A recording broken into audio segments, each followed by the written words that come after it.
नमस्कार, मी डॉक्टर शिवहरिवा, संचालक aspire education institute Aurangabad. आज मेडिकल MCC कडनं एक नोटीस जाहीर झाली आहे. दुपारी 12 तारीख आहे आज सायंकाळच्या दरम्यान एक नोटीस पब्लिश झालेली आहे. नोटीस जी आहे तर advisory for all state counselling authorities and state DMEs असा या नोटीसचा विषय आहे.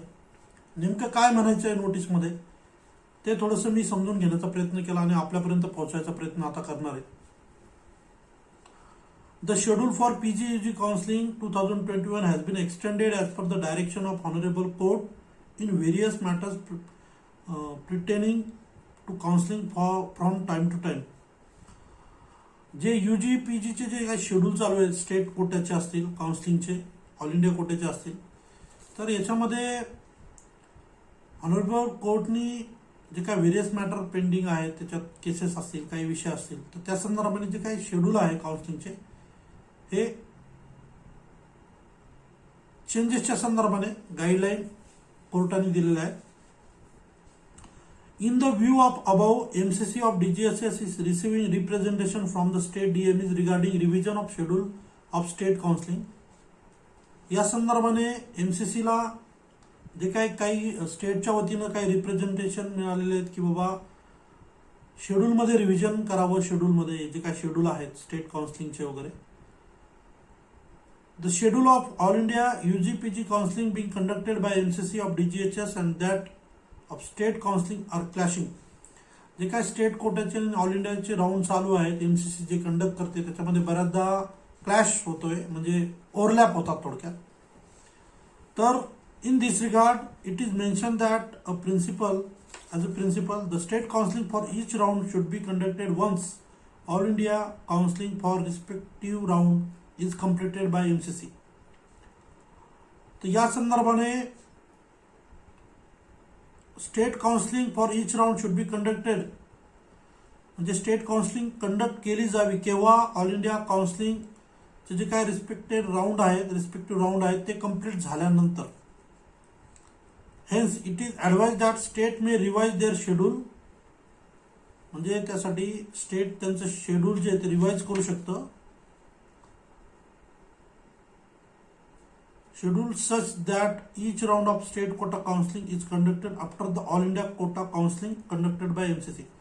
म्हणजे ऑल इंडिया कोटा काउन्सिलिंगचे जे काही राऊंड MCC थ्रू जे कंडक्ट केले जात आहेत, तर महाराष्ट्र स्टेटच्या संदर्भाने असेल किंवा इतर सगळ्या स्टेटसाठी त्यांनी त्यांचं शेड्यूल जे आहे ते रिवाइज करावं, असं याचा थोडक्यात अर्थ आहे. As per the direction issued bye, म्हणजे जे काय कोर्टाची गाईडलाईन आहे त्याप्रमाणे ऑल इंडियाचे राऊंड प्रथम कंडक्ट व्हावेत आणि मग स्टेटचे राऊंड कंडक्ट व्हावेत, अशा संदर्भानं हे सगळं सूचना आहे. परंतु मला फार मोठा प्रश्न पडलाय, कारण MCC यावर्षी 4 राऊंड कंडक्ट करणार आहे. लास्ट इयर प्रमाणे 2 राऊंड असते, तर सेकंड राऊंड अगदी पुढच्या, म्हणजे सेकंड राऊंडचं जे शेड्यूल दिलेलं आहे ऑलरेडी, तर ते असं दिलेलं आहे की 16 फेब्रुवारी ते 21 फेब्रुवारी पर्यंत रजिस्ट्रेशन होते, 26 फेब्रुवारीला त्याचा रिझल्ट होता आणि 27 फेब्रुवारीपासून 5 मार्च पर्यंत ऍडमिशन घ्यायची होती. हा सेकंड राऊंडचा शेड्यूल होता, जो पूर्वी प्रमाणे सेकंड राऊंड नंतर सगळं संपायचं, म्हणजे फक्त डीम युनिव्हर्सिटीचे राऊंड राहायचे त्यानंतर आणि एम्स जिप्मरचे. आता इथं असा प्रश्न पडला आहे, जसं म्हणता येते सगळे ऑल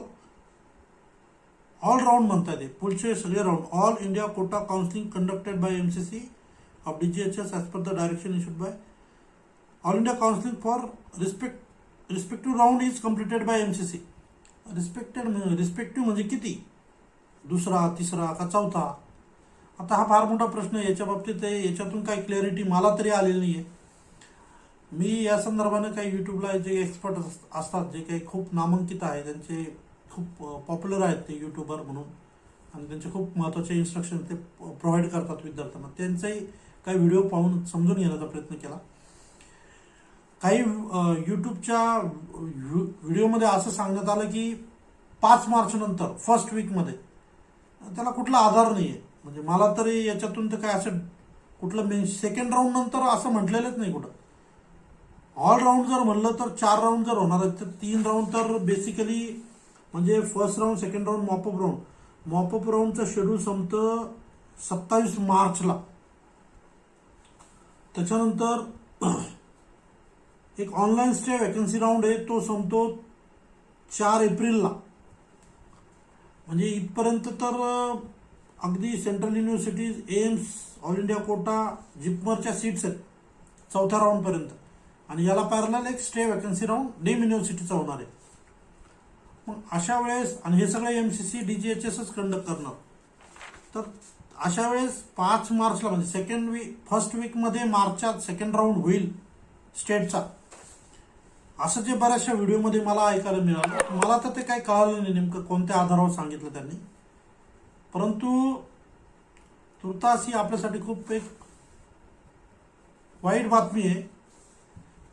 जरी हे राऊंड क्लॅश होत असले तरी मुलांना ठरवता येतं ऑल इंडियात ऍडमिशन घ्यायचं का स्टेटला घ्यायचं, हा पहिला भाग. दुसरा भाग, जे मुलं ऑलरेडी एमबीबीएसच्या रेसमध्ये आहेत, ज्यांना एमबीबीएसला ऍडमिशन मिळू शकतं, ज्यांना ऑलरेडी आता बीएमएस भेटलंय, त्यांना हा प्रश्न पडला आता बीएमएस घेऊन ठेवावं का. त्यांनी घेऊन पण ठेवलं तरी जर इतके जर राऊंड एमबीबीएसचे राऊंड लांबणार असतील तर मग बीएमएसचे पण लांबवले जातील का. तर हे तर खरं याचं सगळा पिक्चर जे तर जेव्हा महाराष्ट्र स्टेटच्या सीईटी सेलचं नोटिफिकेशन येईल तेव्हाच आपल्याला लक्षात येईल. तुर्तास सगळं कन्फ्युजन वाढवणारी ही नोटीस आहे.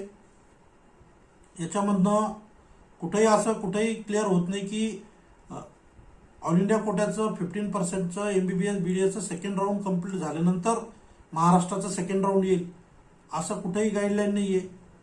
यावर्षी ऑलरेडी डिसाइडेड आहे की कुठल्याही सीट्स परत येणार नाही आहे. मग हे कशासाठी केलंय याचंही काही मला कळत नाही आहे. याच्यात दिलंय की बाबा बरेचसे रिप्रेझेंटेशन डीएमएसडी त्यांना केले एमसीसीला, आणि ऑनरेबल सुप्रीम कोर्टच्या पण काही गाईडलाईन आहेत, तर त्या संदर्भाने हे चेंजेस केलेले असतील. परंतु महाराष्ट्र सीईटी सेलचं नोटिफिकेशन आल्यानंतर प्रॉपर पिक्चर क्लिअर होईल. तुर्तास तर एवढंच क्लिअर होतंय की महाराष्ट्र स्टेटचं एमबीबीएस बीडीचं जे सेकंड राऊंड आहे, ज्याच्यामध्ये अनेक मुलांना ऍडमिशन मिळण्याची अपेक्षा होती, काहींना बीडीएस साठी, काहींना एमबीबीएस साठी, तर थोडंसं आता त्याच्यामध्ये आपल्याला अडचणी निर्माण होत आहेत. याचा अर्थ एक असाही लावू शकतो आपण, म्हणजे जे मला वाटतं की हे जे काही कॉलेजेस महाराष्ट्रातले ज्यांच्या सीट्स अडवल्यात ते कदाचित सुप्रीम कोर्टामध्ये गेलेले असतील, आणि त्यांच्या सीट्सच्या संदर्भानं सुप्रीम कोर्टचा डिसिजन होईपर्यंत सुद्धा या म्हणजे महाराष्ट्राच्या हितासाठी हेच, जर राऊंड लांबतायत तर लांबू द्या. इन बिटवीन जे काही सीट्स आपल्या अडलेले आहेत त्याच्या बाबतीत काही ना काही पॉझिटिव्ह डिसिजन येऊ शकतात. ते सीट्स महाराष्ट्राच्या जे काही सीट्स अडलेले आहेत ते सगळे राऊंडमध्ये जर आले पुढच्या काही दिवसामध्ये, राऊंड लांबल्यामुळं म्हणा किंवा तो वेळ मिळाल्यामुळं म्हणा, तर ते मुलांच्या हितासाठी आहे. त्यामुळं जे पण होतंय चांगलं होतंय असं पॉझिटिव्ह वेनं आपण जाऊयात. तुर्तास आपल्याला ऑलरेडी एक गुड न्यूज मी शेअर केली होती की महाराष्ट्रामध्ये गव्हर्नमेंट मेडिकल कॉलेज सिंधुदुर्ग आपल्याला ऍड करता येईल. उद्यापासून त्याच्यासाठी वेळ दिलेला आहे. परंतु कॉलेज ऍड केल्यानंतर लगेच राऊंड लागेल ही जी अपेक्षा होती आपली सगळ्यांची, पालकांची, तर त्याच्यावर कुठेतरी काही अंशी याच्यात विरजन पडल्यासारखं वातावरण झालेलं आहे. बघूयात.